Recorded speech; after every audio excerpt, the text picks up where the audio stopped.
played a little bit the first several games. How much did that get you ready for the action you've been involved with the last couple of weeks? A lot of playing time. Yeah, no, we do a great job there in practice, rotating, getting reps, both with the ones and twos, and, just getting that preparation, seeing the different looks, it's totally the same, and I felt prepared and feel good.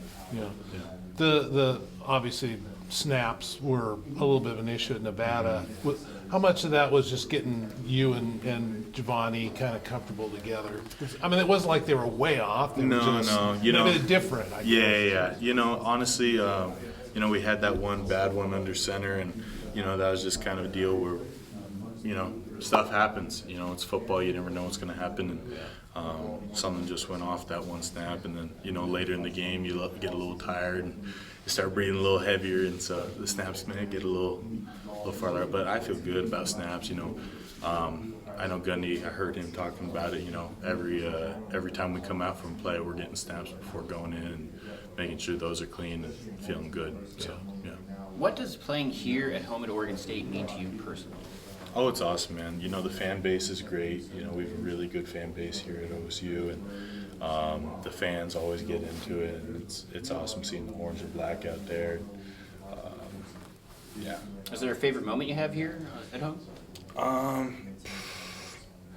I mean, it's always great, getting to play and take a sec to take it all in sometimes when you're on the field, just see the stands and take a sec to appreciate, the opportunities you have. It's awesome. How much does it help having Josh Gray right next to you?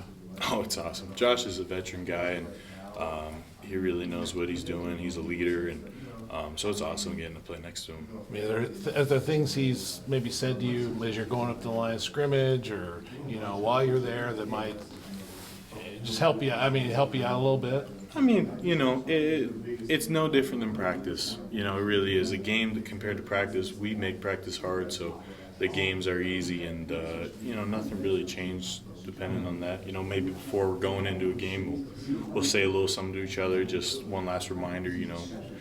Hands and hips, keep your eyes up, stuff like that. But other than that, no. Did you come to Oregon State as a center, or did this just sort of evolve? I mean, like most offensive linemen coming out of high school, I was a left tackle, so I didn't originally play center. Coach Mihalacek last year had me try it for the first time, and it was definitely a big adjustment, but I've come to really enjoy it and love getting to help command the offense and do what I can. What was the adjustment, and how did you come to like it? Just getting a snap for the first time. Snapping is not something that I'd ever done before last year, and so just getting the hang of that. There's definitely a lot of pressure because you never know where the ball's going to go. Once it's gone, you just run into play. So that's just an adjustment, but I feel like I've grown into it more. Yeah. As you start getting ready for the Cal game, what do you see when you look at the tape in that front seven that they've got? Cal's a good defense. They're very stout up front. Not as many pressures and stuff that we saw last week. But it's going to be a great challenge, so we're looking forward to it. UNLV had maybe a little more success slowing down. You pretty much run the ball at everybody this season, and not quite so much on Saturday. What were they doing? Anything different? No, going into that week, we knew they were going to be running a lot of games and pressures and a lot of blitzes and things like that. But we really wanted to emphasize, playing fast, not letting that slow us down. I feel like we did a good job of that. Just the outcome of the game wasn't what we wanted it to be. So I've heard a lot of guys who've converted to center. It's weird not having your hand for the first half second of the rep. What's that adjustment like? And I've heard guys talk about snapping it harder to get that hand back quick. I'm curious what your process is. Yeah. That's one other thing. Like at the first couple weeks, there are two ways to snap it. There's just like a regular and there's a dead ball. Regular is typically a lot faster because you're spinning it going back. And so that was one adjustment I had to make. I was snapping a little too fast for the quarterback, so I changed the dead ball so I could slow it down a little bit and have a little bit more control. But at first it's definitely an adjustment. You're playing almost like one-handed for the first half of the rep, which gives the defense a huge advantage. So being able to get that hand back there quick is really important. Is there anybody you work through that way? I feel like anybody you kind of like modeled your game after in that sense? You know, Jake Levingood last year, he's helped me a lot. You know, he's been coming back and helping out every once in a while, and I've been looking to him for advice. And he helped me out last year. And, you know, getting to talk with Bam, who's a more veteran center than I am, played a couple more years.